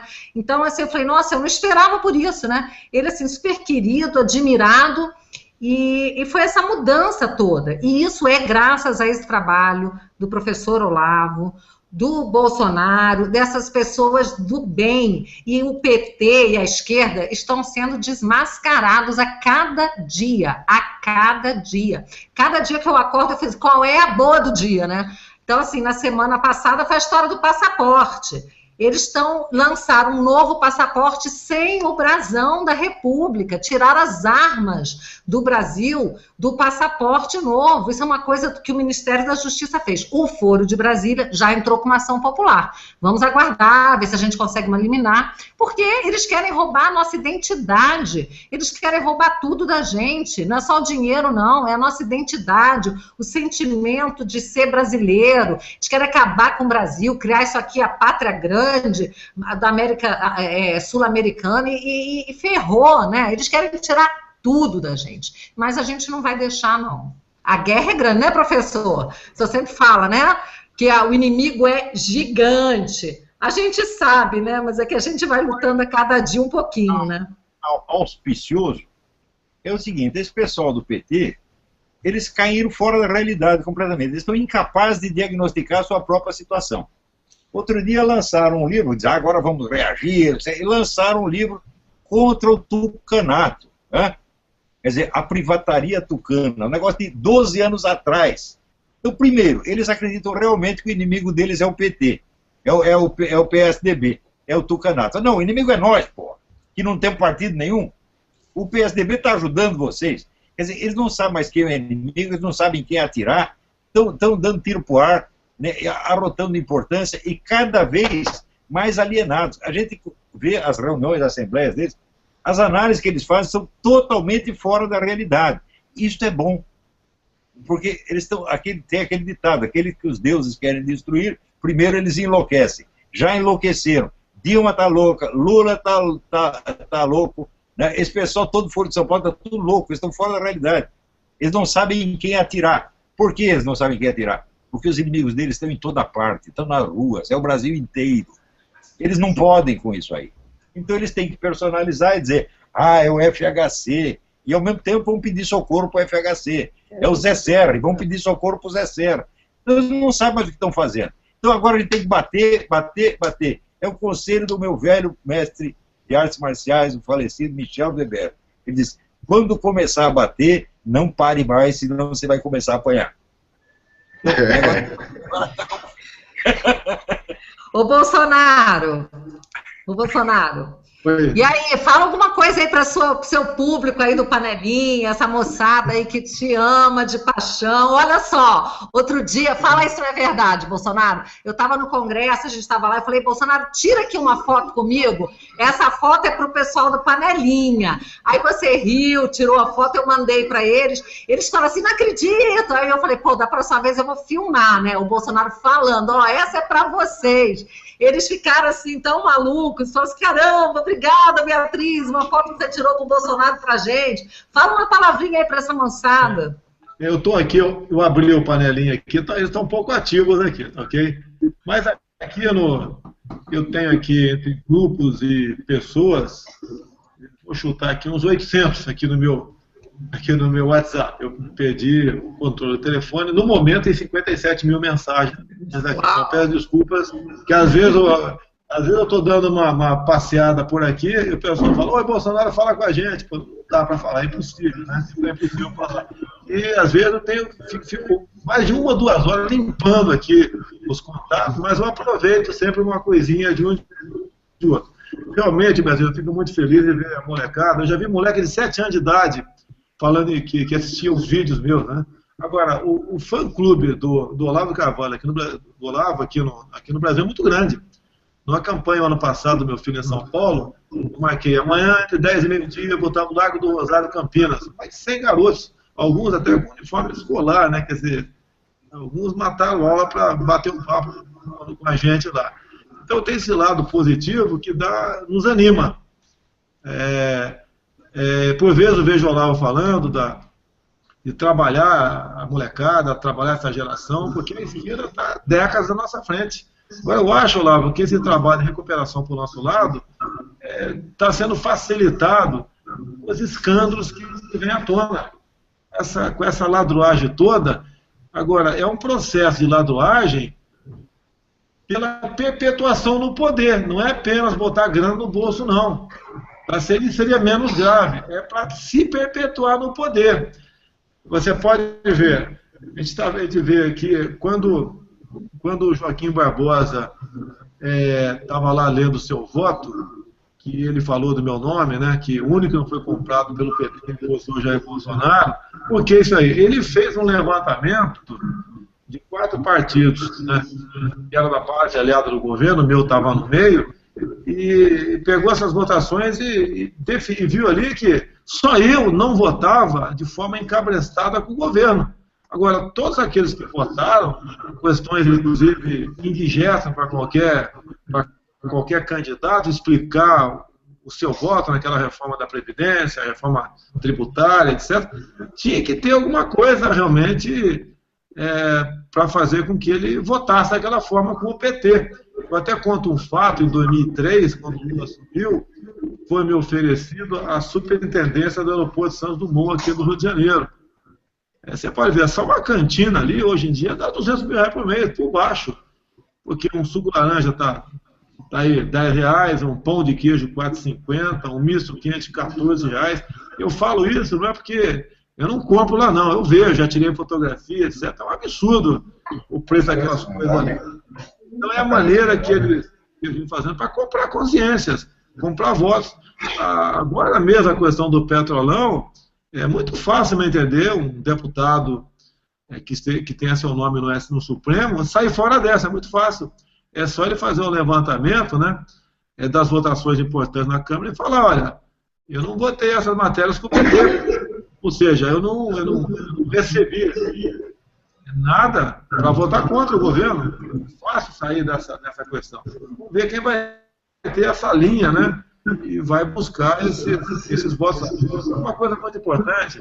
Marcelo, desliga seu microfone um pouquinho, Marcelo. Está interferindo muito aqui. Desativa um pouquinho o microfone, Marcelo. Uma coisa muito importante é a questão do voto impresso. Por que eu falar importante? Nós aprovamos em 2 turnos na Câmara a emenda, a PEC da reforma política, mas tem um projeto tramitando paralelamente lá dentro, onde o relator é o Rodrigo Maia, do Rio de Janeiro, mas olha o que aconteceu, por ocasião da votação, que foi momentos antes de acabar o primeiro semestre, né, que nós entramos em recesso. O ministro Dias Toffoli entrou em contato com o relator, e o relator acabou acolhendo que o voto impresso só ia valer para a partir de 2022. Eu conversei com a Beatriz naquele momento, conversamos com vários políticos, pediam a mim, conversei com o Caiado também, com o Sócio Cavalcante aqui do Rio de Janeiro, que é muito ligado ao pastor Silas Malafaia, um grande defensor das questões de família, e entrou conosco nessa briga do voto impresso, e isso tudo chegou ao Eduardo Cunha, e ele bancou lá a alteração no projeto de lei, de modo que o voto impresso venha a valer sim para 2018. Eu acho que tinha que valer para o ano que vem, já para a eleição para prefeito. Agora, o grande argumento que eu usei, eu acho que vale a pena prestar atenção nisso aí. O grande argumento que eu usei foi o seguinte: nós não temos como falar que houve fraude em 2014, não temos como falar que houve fraude. Assim como ninguém tem como falar que não houve fraude, que não tem como comprovar. Tá, empatamos aí o placar. Eu cheguei para muitos deputados e falei o seguinte: vamos imaginar em 2018 o partido que patrocina essa fraude, que é o que está no poder, na maioria das sessões pelo Brasil, enxerte ali 10 votos de legenda para o PT. Vamos supor, caso hipotético. Eles começariam com 50 à nossa frente. 50 deputados à nossa frente. Se eles botar 50 deputados à nossa frente, eles passam aí, junto aí com os seus partidos, aí, o satélite, o PCdoB, o PSOL, agrega mais alguns, que nós sabemos como eles conseguem agregar isso aí. Nós nunca mais vamos falar em voto impresso e vamos ter eleições uma atrás da outra no Brasil, onde as pessoas serão escolhidas, né, quem vai ser eleito antes das eleições. Apenas aquela maquiagem, aquela brincadeira de período pré-eleitoral, já sabendo quem vai ser o eleito. Então isso é muito importante, porque esse projeto foi para o Senado, o projeto de lei agora foi para o Senado, não pode mexer lá nisso daí. Se mexer lá nisso aí, nós podemos esperar até o Aloysio Mercadante, né, sendo presidente da República eleito em 2018. Para falar o mínimo aqui, esse monumento, essa figura que foi ministro da Educação, essa figuraça aí. Aí sim é uma porcaria do regime militar, porque o pai dele, eu tenho um certo... Eu não vou desprestigiar o pai dele é general. Tá ok? Então, uma coisa que não foi, que não cai bem no nosso meio aqui, a vida pregressa dele, esse filho do general, está nessa situação que está. Como o Ricardo Bezonhini é filho de tenente do Exército Brasileiro também. Tá ok? Que esteve lá aprestado em Juiz de Fora, naquele momento lá do pré-2 de abril de 64, porque 31 de março não existiu, né? Então, essa coisa do voto impresso, temos que ficar preocupados com isso. E outra coisa, para completar minha parte aqui, a questão do Cunha ter pedido para 12 pessoas, entre elas foi eu, né, o único deputado foi eu, de fazer acrescer novos fatos, né, se tivesse, bem como fazer o devido enquadramento na lei do impeachment. Agora, se o Cunha pediu isso, não é para arquivar. A Beatriz, que faz parte aí do pessoal da capa preta, aí, né? Você não vai pedir mexer no processo, é para arquivar. Arquiva logo, você encontra logo falha ali, se for o caso, ou diz que não tem materialidade, manda arquivar. Se ele pediu isso aí, nós vamos protocolar amanhã esse pedido de impeachment, esse aditamento aí, e o Cunha, no meu entender, essa assessoria jurídica, eu acho que vai pegar e vai mandar para o plenário. Daí sim, vocês todos aí, o Marcelo, etc., e vocês todos aí, passam a ter uma grande responsabilidade, que é o povo contra o povo em cima do Congresso Nacional. Inclusive, Beatriz, eu usei no meu pedido de impeachment aqui uma frase do pedido de impeachment contra o Collor de Mello, que é mais ou menos o seguinte, né? Dizia lá a OAB e a ABI, a saudosa OAB. Dizia que as simples manifestações de rua mostravam a incapacidade de governar de Collor de Mello. Isso, independente de qualquer materialidade, ela prova mais do que o suficiente para que a Câmara acolhesse o pedido de investigação contra, então, o presidente Collor de Mello. E hoje em dia a OAB não está calada, não. Ela produz matéria para o governo, que é muito pior. Que parece não, para você conseguir certas coisas, indicações para ser ministro, etc., etc., você sendo presidente da OAB é um grande caminho. Não só local, né, como nacional, bem como as regionais também. Então, essa OAB de hoje em dia, com todo respeito, né, tem bons advogados por aí, teus 2 filhos são advogados, etc., mas estão muito mal representados com essa OAB no governo, defendendo a roubalheira do PT, produzindo matérias para blindar o governo. O governo continua, apesar da lógica. É verdade, eu como filiada à OAB, né, eu tenho sempre me manifestado que não me sinto nem um pouco representada, é uma vergonha um presidente da OAB que faz tudo porque tem pretensões ao cargo de ministro do Supremo, assim, é vergonhoso, realmente é. Agora, Bolsonaro, isso é verdade, tudo isso que você contou aí, né, do voto impresso, toda essa saga que foi, né, no dia lá da votação, mas a gente tem que ficar de olho porque não acabou, né? Não acabou e a gente nunca sabe de onde veio o golpe, o próximo golpe, né? Não dá para confiar em nada, é impressionante. Amanhã, já em primeira mão aí, amanhã a gente está entregando o nosso pedido de impeachment também do Revoltados Online. São mais de, acho que 50 mil assinaturas que eu já pedi para fazer a impressão agora, e amanhã a doutora Beatriz, se eu não conseguir estar em Brasília, protocola, passa a procuração e vem mais pedido de impeachment. E se eu não me engano é o 13º, né? Vai ser o 13º, é o número 13, né? Vai ser o número que o PT tanto gosta, o número que esse PT tanto gosta virar na forma de uma mandioca do Revoltados Online para o PT. Ainda tem mais novidades, então, para amanhã. A gente não está parado, não. Eu acho que todo esse processo que está acontecendo, vem acontecendo, com certeza o Olavo tem grande parte nisso, Bolsonaro nem se fala. O exemplo dele, o Eduardo é um cara, gente finíssima. Eu não conheço muito o Carlos e nem o Flávio, tenho mais amizade com o Eduardo, mas eu acho o cara o máximo. E o Bolsonaro também senta o cacete. É bom porque esses caras, a petralhada não estava acostumada a ouvir, entendeu? Você olhar na cara dos caras e falar, entendeu? O linguajar que eles conhecem. Eles gostavam só eles de intimidar. Eles não gostam de serem intimidados. Só que agora chegou um grande exército também, liderado por pessoas que realmente tem a capacidade para liderar, cada um na sua característica. Olá, o cara me escreveu um dia, depois que aconteceu aquele incidente lá na Bahia, falando o seguinte: Marcelo, é o seguinte, eu não sei se você é louco, se você é burro, ou se você é macho pra cacete, entendeu? Eu acho que um pouquinho de tudo aí eu tenho, entendeu?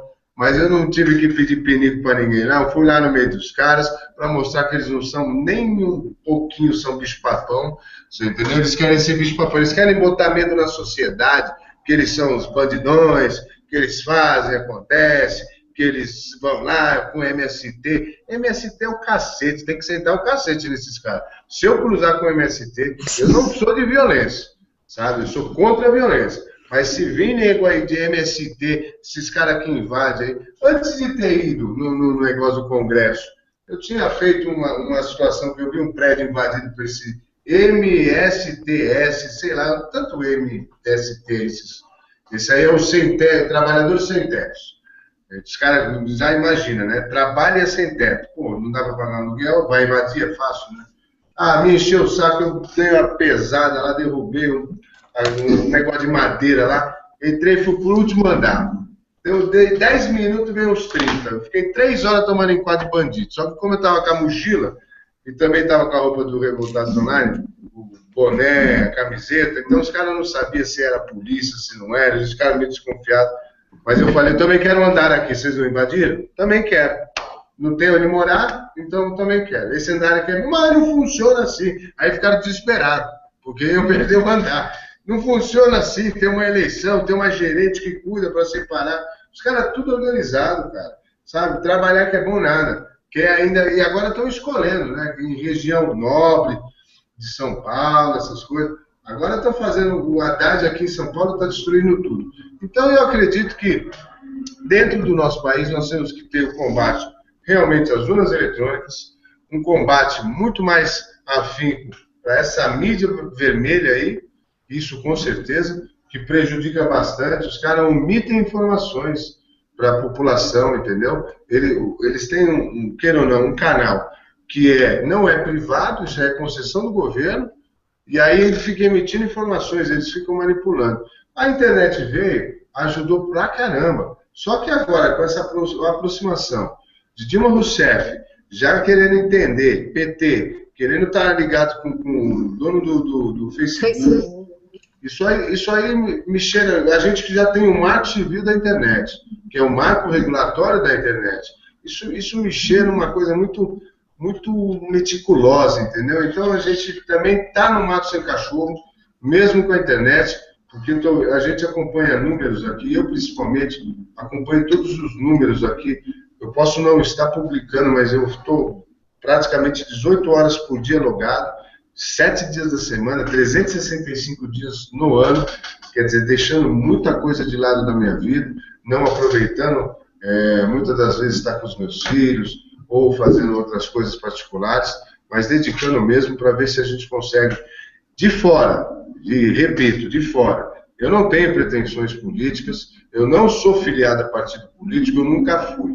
Eu nem sei se eu tenho característica, se um dia eu quisesse ser. Eu sei que eu ia ser bem pior que o Bolsonaro, porque o couro ia comer lá, entendeu? Mas ia ser engraçado. Eu ia ver um monte de Jean Willis, Maria do Rosário, tudo saindo correndo. Mas ia ser uma comédia. Ia botar tudo para com essas pragas, entendeu? O que está precisando mesmo é botar lá. Os caras não morrem de medo quando os índios invadiram lá o Congresso? Ficaram tudo com medo lá. Quer dizer, eles têm medo do povo, tem medo de índio, tem medo do povo também. O político tem medo do povo. Enquanto o povo não entender que a força é dele, o poder emana dele, e que se não cobrar, aí vem falar, não adianta fazer manifestação de domingo ou de sábado. Gente, adianta sim, se não adiantasse, nós não estaríamos conseguindo o que nós estamos conseguindo, porque no dia 2 de dezembro, Bolsonaro estava lá embaixo, Bolsonaro foi o único cara que não subiu, mas subiu o Caiado, subiu o Mendonça, subiu o Paulinho da Força, para dar uma força para nós lá na hora que o Renan mandou a Polícia Legislativa do Senado sentar o cacete na gente, entendeu? E aí, quer dizer, daquele dia para cá, eu acredito que os políticos de oposição começaram a ver que também tinha uma militância de oposição e que não estava ligado a eles, que não ia em gabinete pedir favor. E isso é o mais importante. É isso que é o mais gostoso de você fazer uma coisa que você beneficia milhares de pessoas, que a gente vai beneficiar o futuro do nosso país, tirando esses bandidos do poder. E aí você não tem interesse. Eu te pedi alguma vez, Bolsonaro, te pedi alguma coisa? O que você está mostrando aí, Bolsonaro? Tá pipocando aqui. É mesmo, não para, né? Essa hora, hein? Essa hora. Então é assim, nunca pedi nada para política, essas coisas todas, não compensa, você se acaba se queimando. Eu prefiro muito mais pedir na rede social para que o povo que nos acompanha nos ajude, pelo menos você não tem essa dor de cabeça e nem rabo preso. Se tiver que falar, você fala, o que tiver que fazer, você faz, e você não precisa ficar com conchavo. Graças a Deus, ainda nós temos pelo menos aí no mínimo 2 nomes para ser uma bela oposição. Se chama Jair Bolsonaro e Ronaldo Caiado. São 2 pessoas que, se conversarem e fizerem uma chapa só, ficam imbatíveis. Beatriz, queria fazer uma pergunta para o professor. Queria saber do professor como ele vê a longo prazo essa aproximação da sociedade com pessoas comuns que são protagonistas do que está acontecendo hoje. Por exemplo, o Marcelo, o Bolsonaro, não são assim, pessoas comuns. Assim, o Bolsonaro não é um político comum, ele tem ídolos. O Marcelo está criando uma série de... Está criando ídolos também. O senhor também tem várias pessoas que são seus fãs. Como o senhor vê isso a longo prazo? O microfone está desligado. Veja, a história do Brasil é a história da Revolução Brasileira. E o que é a Revolução Brasileira? É o processo pelo qual o povo, há 200 anos, tenta desalojar uma classe política que o explora e o estrangula. É o estamento burocrático, como chamava Raimundo Faoro. E agora estamos chegando, vamos dizer, no episódio máximo dessa revolução. Que é, o PT começou prometendo derrubar o estamento burocrático, e no fim ele próprio se transformou no estamento burocrático, mais explorador e mais opressor do que todos os anteriores. Então, a derrubada do PT fala, bom, vocês começaram a revolução e nós vamos terminar a revolução contra vocês. Então, é um episódio revolucionário, sem sombra de dúvida. E nesta hora o que acontece? Novas lideranças aparecem do fundo da sociedade, deslegitimando toda esta elite, vamos dizer, corrupta que está mandando o país há tanto tempo. Que já mandava, no tempo dos milicos essa gente já mandava. Na mídia, a esquerda já mandava no tempo dos milicos. Eles sempre estiveram por cima. Se falam de coitadinho, mas estão sempre por cima. Então, eu acho que tudo que está acontecendo no Brasil é muito promissor. Você veja, o povo brasileiro é hoje o povo mais anticomunista do mundo, talvez com exceção de Hungria e Polônia. Isso é um fenômeno extraordinário, por quê? Porque durante 40 anos os comunistas tiveram monopólio das manifestações de rua, monopólio da opinião pública, e não deixavam ninguém falar. De repente você está ouvindo todas as vozes, menos as deles. Quando eles vão falar, o pessoal faz panelaço, manda calar a boca. E tem que continuar com o panelaço. Não queremos ouvir mais uma palavra da sua maldita boca. Diz que a Dilma vai fazer um discurso, não deixa fazer, faz barulho, manda calar a boca, porque eles sempre fizeram isso. Agora estamos dando troco, e está dando bonito. E nós temos que continuar, e bater até o fim, até que o último deles seja extirpado da vida pública nacional para sempre. É isso que eu digo, tem que fechar os partidos e caçar os mandatos políticos, os direitos políticos desses caras para sempre, em caráter vitalício. Não é 20 anos, não, é 200 anos. Tá? Quer dizer, você vai embora e não volta mais. Lula, pega de asilo em Cuba, vai para lá e fica lá e não enche mais o saco. Né? Dilma, faz que vai cagar e se manda. E assim por todos vocês. Essa gente tem que sair, não é só do Congresso e do governo, eles têm que sair da mídia, eles têm que sair da educação, eles têm que sair das instituições de cultura. Nós temos que desarrojar todos eles, porque o estrago que eles fizeram no país, a destruição que fizeram da economia nacional, da indústria nacional, da educação nacional, da segurança nacional, é uma coisa horrível, indescritível, que a gente encontra com os americanos, eles não acreditam, eles acham que é exagero. Né? Quando eu falo, o Brasil tem 70 mil homicídios por ano, eles acham que eu estou inventando, pô. Eu tenho que mostrar a estatística da ONU. né? Então, para que eles estão fazendo tudo isso? Isso tem que ser entendido no cenário internacional.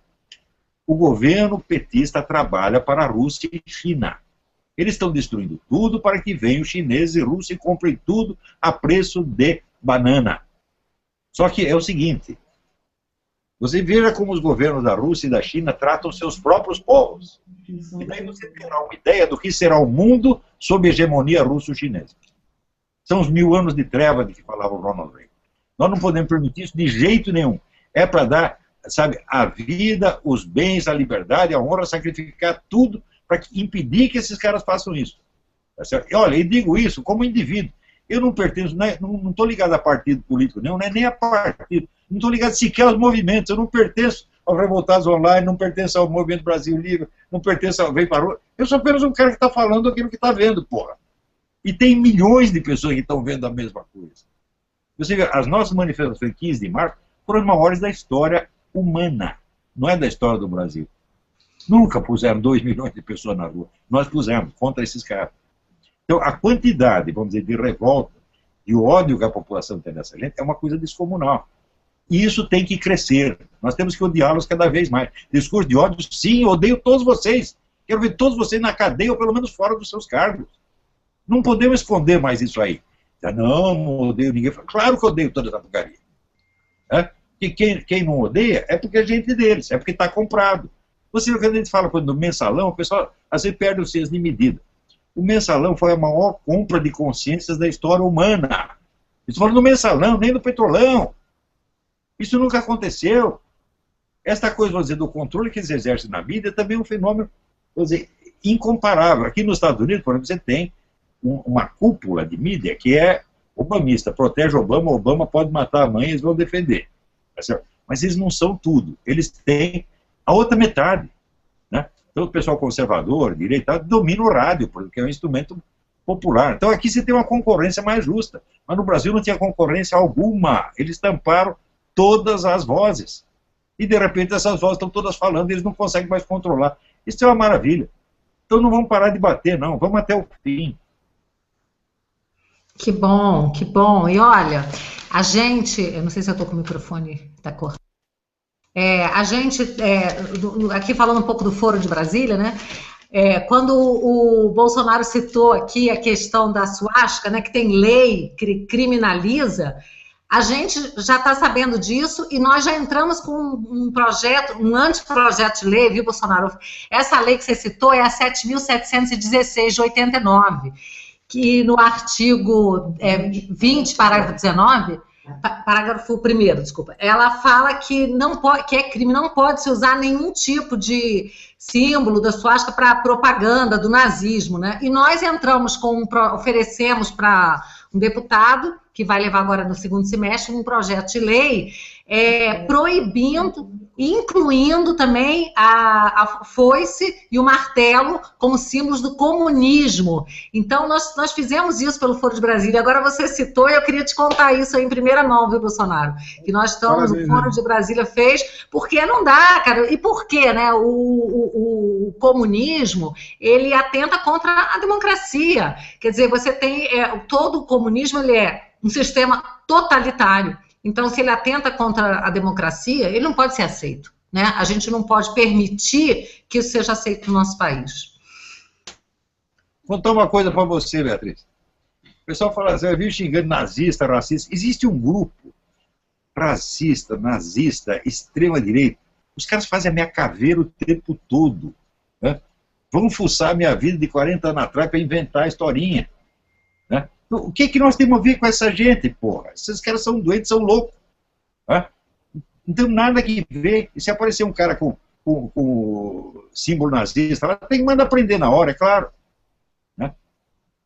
Claro, nós não queremos nada disso, nós queremos liberdade, nós queremos democracia, nós queremos paz, né? Nós queremos um Estado pequeno, como o colunista falou, né? Querem o Estado pequeno, queremos mesmo. Nós somos liberais, né? Assim, queremos uma economia liberal. No Brasil hoje, gente, as empresas estão fechando, porque o Estado, ele é o maior a sócio de todos os empresários, ele come tudo com imposto e ainda por cima não ajuda em nada. Os fiscais... Vou contar uma historinha para vocês. Conta. CPIs de 1993, os petistas inventaram um monte de crimes imaginários e acusaram o Odebrecht. O pessoal do Odebrecht ficou apavorado. Eu, na época, trabalhava para o Odebrecht, eu recomendei, reajam, lutem contra esses caras. Só que eles ficaram apavorados e decidiram ceder e entrar na sociedade. Você está entendendo? Então decidiram se tornar sócios daqueles que os estavam acusando. Certo. E agora está okay, tá na cadeia o homem. Falei, tá vendo? Querer ser esperteza demais é burrice. Tá não existe coisa maior do que a honestidade, pô.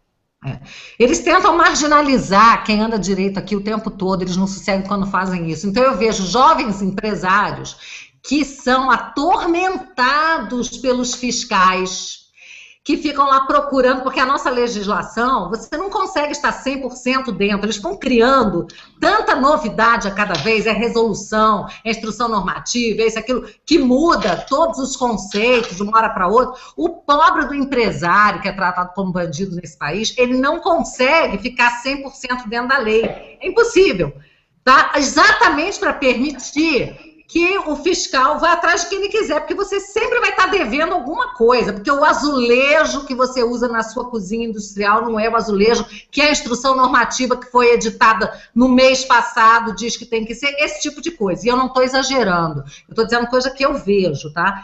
Então, e o fiscal vai lá querer cobrar propina. E os jovens empresários de hoje não querem pagar propina, eles não pagam. Aí o que acontece? Eles são notificados, fecham as empresas, está um terror. Eu digo para vocês que eu tenho acompanhado, essa atividade está um terror. Aí eu assisti esses dias um hangout de uma pessoa falando sobre a Venezuela, que o caminho que a gente está seguindo no Brasil, que é o mesmo da Venezuela, que lá a primeira coisa que eles fizeram foi acabar com os empresários. Os empresários tiveram todos que fugir da Venezuela. Então, isso aqui é um projeto de governo, né? Como eles dizem, eles odeiam a classe média, empresário para eles é bandido, bandido tem que ser só eles, né? Eles querem exclusividade na bandidagem, eu acho que o negócio é esse. Então, assim, é muito difícil hoje no Brasil, eu fico olhando com muita tristeza, vendo postos de trabalho se fechando, empresas fechando, e a gente sabe que vai ter um trabalho danado para consertar esse país. Tirar a Dilma, tirar o PT, tirar o Foro de São Paulo, é só o primeiro passo, não é não, professor? É luta demais pela frente, não é não? As pessoas estão perguntando, pergunta para o professor Olavo como é que ele vê, depois que a Dilma sair, o que ele vê, os próximos passos? 50 anos para reconstruir isso aí, gente, 50 anos. PQP. 50 anos para destruir, nós vamos levar 50 para reconstruir. Só, vamos dizer, a posição do Brasil no cenário internacional, quando sair desse maldito BRICS, tá certo? Refazer relações comerciais que sejam frutíferas, que não estejam vinculadas a um plano imperialista como esse, só isso já é trabalho para 10 ou 20 anos. Agora imagina o resto, por exemplo, o que nós temos que fazer na educação. Esses caras demoliram completamente, conseguiram fazer os nossos alunos ser os piores do mundo. Eles vão lá nos testes internacionais, concorrem com o garoto da Zâmbia e perdem. Né? Quer dizer, eu acho que os ministros da educação no Brasil são os piores criminosos. Qualquer sujeito que passou pelo Ministério da Educação, você tem que sair dali direto para o lixo, que é o seu lugar. Né? Agora, não votaram, não quiseram votar no semi-analfabeto, porque era semi-analfabeto, isso era uma virtude. Então é isso que dá, pô. Só para reconstruir a educação no Brasil, bom, eu tenho as minhas ideias sobre educação. Eu não sou um grande educador de criança, minha especialidade é educação de adulto, mas eu tenho algumas ideias sobre o que pode fazer. Mas eu sei que essas ideias levariam 20 ou 30 anos para dar um resultado. Nós não vamos poder fazer milagre. Né? Agora, a passagem do PT no poder foi como uma alucinação. Você está entendendo? O sujeito chega lá, um demônio, põe minhoca na cabeça dele, ele começa a tomar pico, cai na gandaia, entra no narcotráfico, e de repente ele acorda, fala, opa, o que eu fiz da minha vida? Fala, agora para consertar vai levar muito tempo, pô.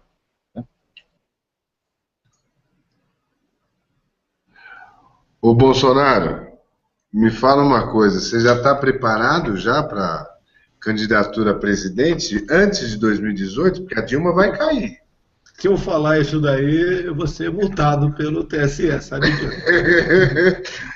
Mas já vai se preparando, não vai deixar para a última hora, não, porque a Dilma não passa desse ano, com certeza. A gente vota em você, mesmo que você não seja candidato. mas de qualquer jeito já começa a se preparar, é o conselho que eu te dou, porque ela vai realmente cair. A intenção é que realmente fosse uma cassação para que a chapa toda vá a ela e Michel Temer e venha novas eleições. A possibilidade do impeachment. O Cunha, com certeza, provavelmente vai apresentar o impeachment para ser votado lá no Congresso Nacional, mas também há a possibilidade também da questão da cassação, isso é importante, e a gente tem que começar a se posicionar e não deixar de última hora, e estar muito preocupado com a questão desse voto eletrônico, que isso aí é pior do que aquelas maquininhas de caça-níquel, entendeu? Você nunca ganha, você só perde, e é para enrolar mesmo, é para ser chamado de, não palhaço é ofensa, é pior do que isso, entendeu? Essa Smart Matic aí, o Dalmo tem feito um trabalho tremendo, com a ajuda do Olavo também sobre isso, muita gente desconhecia. O professor Dr. Ives Gandra Martins, quando fui falar para ele, professor, essas urnas são fraudáveis, ele falou, pô, Marcelo, eu não acredito. Eu falei, mas professor, eu entendo um pouquinho de tecnologia e tal. Bom, ele falou, mas pode ser só sazonal, sabe? Não acredito que possa ter acontecido. Aí depois que começou a estourar as bombas na eleição aí no segundo turno, aí ele me mandou um e-mail e falou, Marcelo, sabe que você tinha razão? Então é assim, são pessoas que às vezes não têm o conhecimento do que o Bolsonaro caiu, O Bolsonaro caiu, Beatriz? Deve ter caído a conexão. Não estou vendo ele aqui, não. Então, são realmente as pessoas que não têm conhecimento de quem precisa cair é a Dilma e quem cai é o Bolsonaro, isso não está certo, eu quero protestar aqui. Vai ver que a Dilma já cortou a conexão dele lá, né? Então, é mais provável isso. Porque a internet aqui no nosso país está vergonhosa, tá? O negócio está vergonhoso. Não funciona nada, é um terror. Você só paga caro. Olavo, viver aqui no Brasil, você tem que ter muita paciência. Não pode pedir força para Deus, não. Tem que pedir paciência. Porque precisa de pedir força, mata um. Entendeu? Então é assim. Eu acredito que realmente, agora com a queda de Dilma Rousseff, não dá mais para ela se sustentar. Nós temos que continuar.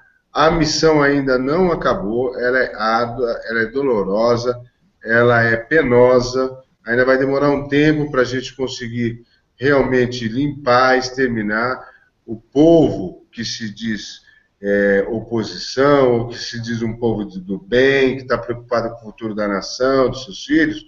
Não pode desanimar, porque só vai vencer quem não desistir. Quem desistir, com certeza não vai vencer. Então eu sempre uso uma frase que é: os covardes nunca começam, os fracos nunca terminam e os vencedores jamais desistem, né? Então, eu acredito que essa perseverança que a gente vem fazendo, desde que o Olavo falou do trabalho de formiguinha, isso é importante, é um trabalho que você vem fazendo, pouco a pouco, parece que não tem resultado, mas tem resultado sim, você entendeu? Em 2013 a gente já pediu impeachment de Dilma Rousseff, mesmo sabendo a situação, porque nós vivemos um dilema. É tanto rolo, é tanto roubo, é tanta falcatrua que você não sabe nem para onde você vai correr. Porque se houve fraude nas urnas, não existe impeachment. Porque não tem como você impeachmentar quem não foi empossada legitimamente. Então já tem esse ponto. Ok, mas para você julgar a questão das fraudes nas urnas é difícil, não tem auditoria. Quer dizer, uma coisa que não é auditável, você não tem a confiança. 20 pessoas se trancam numa sala e você vai confiar nessas 20 pessoas? eleição não auditável, ela é fraude em si mesma. Não precisa contar voto. Mas o brasileiro, eu não sei o que está acontecendo com a OAB, se a OAB está comendo muita mandioca, você entendeu? Eu acho que a OAB está comendo muita mandioca e está subindo para o cérebro. Porque não é possível as instituições desse país fazerem vistas grossas para isso, pô. A gente aqui, no Revoltados Online, desde o início, nós queremos que o governo nos prove que não foi fraudada. E o governo não consegue provar. Marcelo, só tem uma instituição que eu respeito no Brasil. Essa instituição chama-se o povo brasileiro. O resto eu não respeito nada. Nem STF, nem Câmara, nem Senado. Não faz sentido você dizer, as instituições foram aparelhadas pelo partido e ao mesmo tempo dizer, não, nós temos que preservar as nossas instituições. Não, a única coisa que tem que vigorar é a soberania popular. Não, acima dela não existe instituição, não existe lei, existe acima do povo só Deus. Exatamente, eu também sou totalmente a favor dessa linha de pensamento, desse raciocínio, porque acredito que é o povo, desde os primórdios, né, professor? Desde os primórdios, a movimentação. Lógico que existe um líder aqui, um formador de opinião ali, é importante para direcionamento. Se tivéssemos feito isso anteriormente, nós não estaríamos hoje penando com um cara que tem 9 dedos e rouba com quem tem mais de 10, entendeu? Porque é impossível um cara como o Lula, eu não acredito, eu não consigo acreditar que ele está tão blindado assim que não consigam pegar, tá na cara, tá nítido. É igual o Maluf é tão cara de pau, meu, que ele rouba, mas ele faz, né? Aí ele bota lá o Pita, ainda bem que o Lula colocou a Dilma, né? Porque a Dilma é burra, além de tudo. E ela deve tomar tanto remédio ou usar droga estragada que ela não fala alegre com cré, entendeu? Então é assim, está sendo até vexatório para nós, infelizmente, para os brasileiros. Agora, que o juiz Sérgio Moro vem fazendo um ótimo trabalho, isso a gente não pode negar, e graças a Deus a gente está criando assim, uma esperança que realmente as coisas vão mudar. Olavo, pelo jeito estão derrubando todo mundo, porque caiu o Bolsonaro, caiu a Beatriz, só ficou eu, você e o Guilherme. Tá demais, o monitoramento, as invasões. Aqui 1h50, nós temos que ir encerrando já, para não cansar também. Né? Com certeza, mas aí, com eles não estão aí, a gente encerra. E foi um prazer novamente falar com você, Olavo, e vamos continuar aí. A todos, Marcelo, né, o Guilherme, Beatriz, Bolsonaro, né? E vou dizer uma coisa, Beatriz, você é minha musa, você não está no ar, mas eu vou falar pelas... Oi. Queria que o senhor deixasse uma mensagem final para o pessoal que está assistindo a gente, que a maioria do pessoal são jovens, entendeu? Então, só cortando... dizer para esse pessoal. Olha, as mensagens são duas e não são minhas. Uma eu copiei do Winston Churchill. Ele diz, o que vence a briga é calma e determinação. E também a mensagem do meu guru Paulo Mercader. Não parar, não precipitar e não retroceder. Né? E a terceira é a minha. Sabe quando nós vamos parar? Nunca. Eu sempre falo que parado só tombado. E para o pessoal que está ainda assistindo, nos acompanhando, dia 1º nós vamos fazer a marcha de abertura aqui em São Paulo. Já é um preparativo, um esquenta para a mega manifestação do dia 16 de agosto de 2015, aonde nós vamos nos manifestar por fora Dilma, fora PT, e fora Lula e fora a quadrilha do PT. Olavo, fique com Deus. Muito obrigado pela presença, estamos juntos. Juntos somos mais fortes e com Deus na nossa frente somos imbatíveis. Guilherme, um abraço, boa noite. Boa noite, professor. Então, pessoal, esse foi mais um Hangout. Quero agradecer a presença do Marcelo, da Beatriz, do Bolsonaro e do professor Olavo. Beatriz, a doutora Beatriz voltou. Então... eu consegui voltar aqui. Olavo, Oi, repita de novo suas considerações finais, Olavo. Com ou sem? Tá com o microfone desligado. A sua ausência apareceu pelas costas. Gente, eu consegui voltar aqui, né? Não é Beatriz, não. Quem está falando é a Cláudia. Vocês não estão conseguindo voltar, não? Derrubaram a Beatriz também, agora eu consegui voltar pelo outro computador, mas está sem imagem, está só com som. Gente, ó, eu consegui aparecer aqui, mas vocês não estão me ouvindo, não? Ninguém está me ouvindo?